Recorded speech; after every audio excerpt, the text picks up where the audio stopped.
오늘 말씀은 레위기 4장 말씀을 봅니다. 건축 전문가들은 건물이 무너지는 가장 큰 원인으로 미세한 균열을 방치한 것 때문에 건물이 무너진다고 이야기합니다.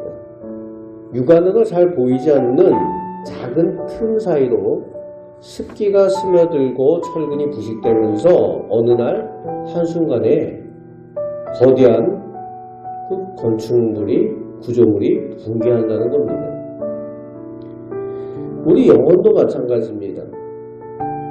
오늘 우리가 보는 레위기 4장은 속죄제, 히브리어로 하타트라고 하는데 이 속죄제에 대하여 다루면서 특히 강조하는 죄는 작은 틈 같은 부지 중에 범한 죄를 다루고 있습니다. 부지 중에 범한 죄. 잘 깨닫지 못하다가 나중에 죄인 줄 깨닫게 되는 거죠.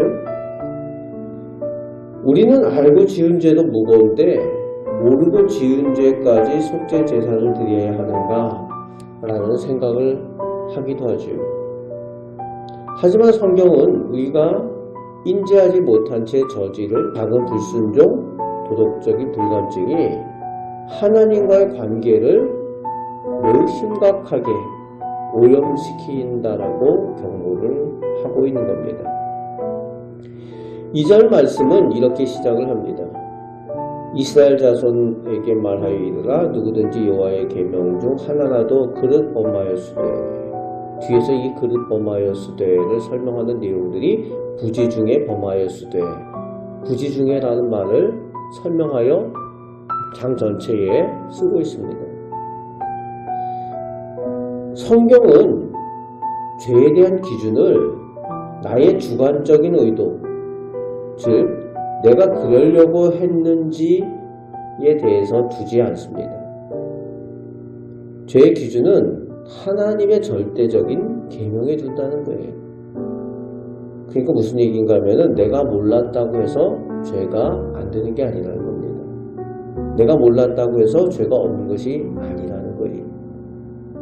아니, 오히려 부지 중에 지은 죄는 우리가 하나님의 법에 대해서 얼마나 무관심했는지를 보여주는 뼈아픈 증거가 될 수도 있다는 거죠. 하나님의 법에 대해서 얼마나 무관심했으면 죄를 지을지도 모르고 죄를 지었을까? 이렇게 생각해야 된다는 겁니다. 요즘 IT 전문가들은 인공지능 알고리즘의 편향성에 대해서 주의 깊게 관심을 가지고 보고 있습니다.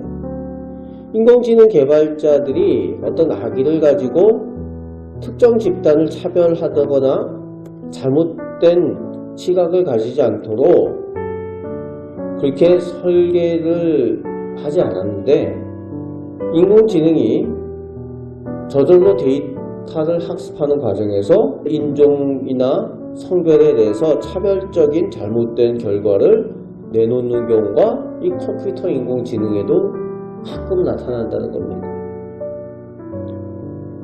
우리도 마찬가지죠. 우리가 매일 접하는 미디어, TV 뉴스나 TV 프로그램들, 그리고 스마트폰 영상, 이런 것들을 보면서 또 사회적인 분위기 속에서 우리는 그렇게 생각할 때가 있어요. 남들도 다 그러는데 라는 생각으로 무심코 누군가를 비난하기도 하고, 또 하나님이 기뻐하지 않는 탐욕을 당연시하기도 하고, 남들도 다 가지고 남들도 다 그러는데, 그러면서 하나님을 거역하는 가치관을 가질 때도 있다는 겁니다. 그런데 악의는 없었다라는 말로 우리의 행동과 우리의 생각, 우리의 말들을 정당화하기에는 우리가 무의식 중에 쌓은 부지 중의 죄가 우리의 영혼을 짓누르게 되어져 있다는 겁니다. 나도 모르게 지은 죄들이 나를 오염시키는 겁니다. 오늘 말씀 레위기 4장에 독특한 구조가 있어요. 죄를 지은 사람의 직분에 따라 제물의 종류가 다르고 또 제사의 절차가 달라지는 것을 볼 수가 있습니다. 그래서 3절 말씀부터는 기름 부음 받은 제사장에 대해서, 그리고 13절에서는 다수라는 회중 전체에 대해서, 다수결로 다수가 옳다라고 했는데 나중에 보니까 하나님 앞에 죄가 되는 그런 일들을 다수가 저지르는 경우도 있다는 거죠. 그래서 다수가 다 옳은 게 아니라는 거예요. 그리고 22절에는 족장에 대해서, 그리고 27절에서는 일반 백성의 순으로 속죄제에 대하여 오늘 말씀하여 주고 있지요. 특히 주목할 점은 제사장, 즉 오늘날로 얘기하면 목사나 장로, 그리고 항존 직분자들이 범죄했을 때입니다. 교회 지도자들이 범죄했을 때예요. 이 제사장은 평민보다 훨씬 비싼 수송아지를 드려야 합니다.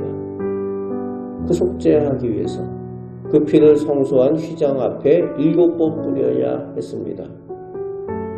속죄제를 드리는 방법도 조금 달라요.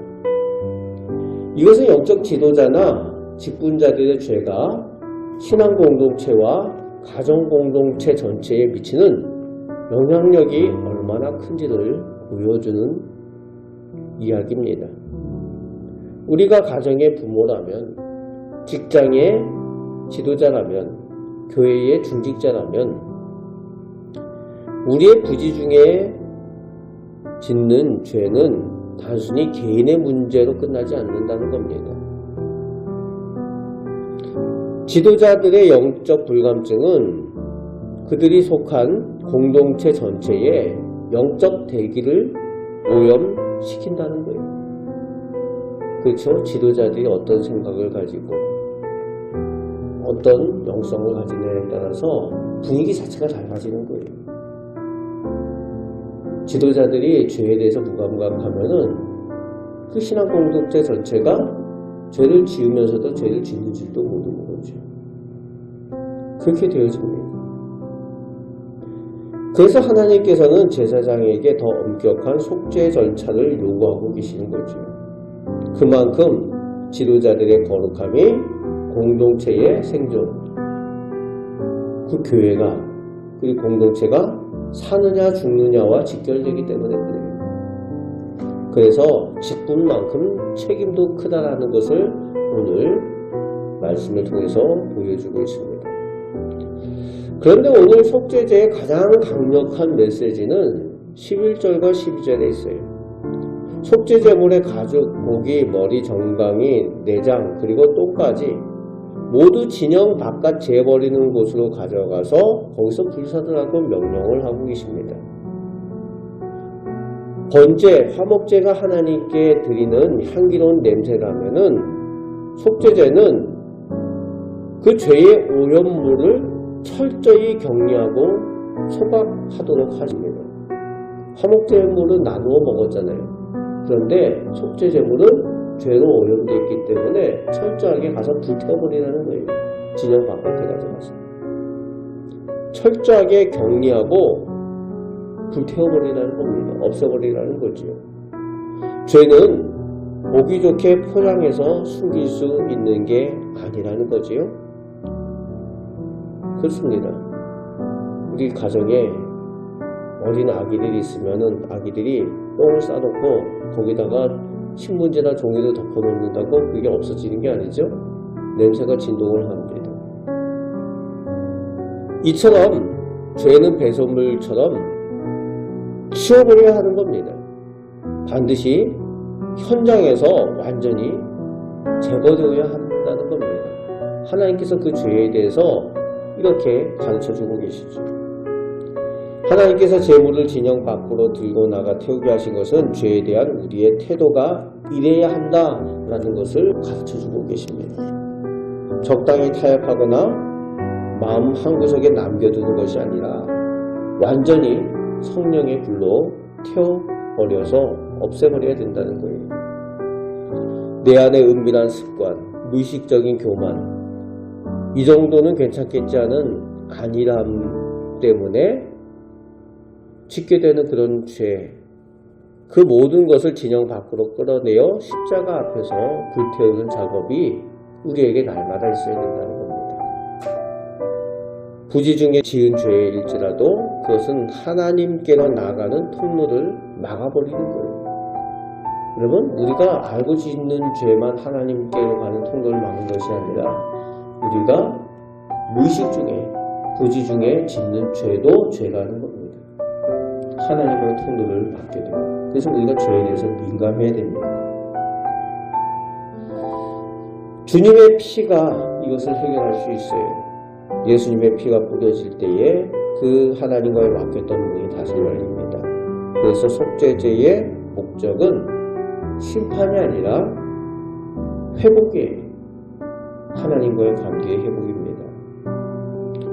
사랑하는 우리 성도교회 가족 여러분, 오늘 말씀의 속죄제는 우리에게 두려움을 주기 위한 것이 아니라 우리를 정결하게 해서 하나님과 동행하게 하시려는 하나님의 사랑의 배려라는 겁니다. 우리는 연약해서 오늘도 부지 중에 수많은 죄를 지을 수 있습니다. 하지만 예수님의 사랑이 오늘 우리의 모든 부지 중에 짓는 죄를 씻어주시고 새롭게 하실 줄 믿으시기 바랍니다. 그래서 우리가 거룩해질 수 있는 것은 우리가 언제든지 주님의 십자가를 붙드는 용기에서 시작이 됩니다. 그래서 주님의 십자가를 붙드는 우리의 믿음이 중요해요. 오늘도 하나님의 자녀의 거룩한 기쁨을 회복하며 살아가시는 우리 복된 성도들 다 되시기를 주님의 말씀으로 축복합니다. 아멘. 기도하겠습니다. 아버지 하나님, 저희가 세상의 발을 딛고 살아가면서 저희가 먼지가 묻는 것처럼 부지 중에 또 무의식 중에 하나님께서 기뻐하지 않는 죄를 범하기도 합니다. 작은 죄 하나일지라도 하나님께서 기뻐하지 아니하시면 하나님과의 그 만남의 통로가 닫혀지는 것을 저희가 알게 하옵시고 또 모든 죄에 민감한 저희들 되게 하여 주옵소서. 그에 하여서 하나님 앞에 구별된 거룩한 백성으로 회복되어 하나님과 동행할 수 있는 믿음의 복을 허락하여 주옵소서. 오늘도 주님의 십자가를 붙듭니다. 주님의 보혈을 의지합니다. 그 주님의 은혜로 인하여 하나님과 동행하는 저희들 되게 하시고 오늘도 기도할 때에 주님의 은혜를 체험케 하여 주옵소서. 은혜 내려주시기를 기뻐하시는 우리 주 예수 그리스도의 이름으로 기도합니다. 아멘.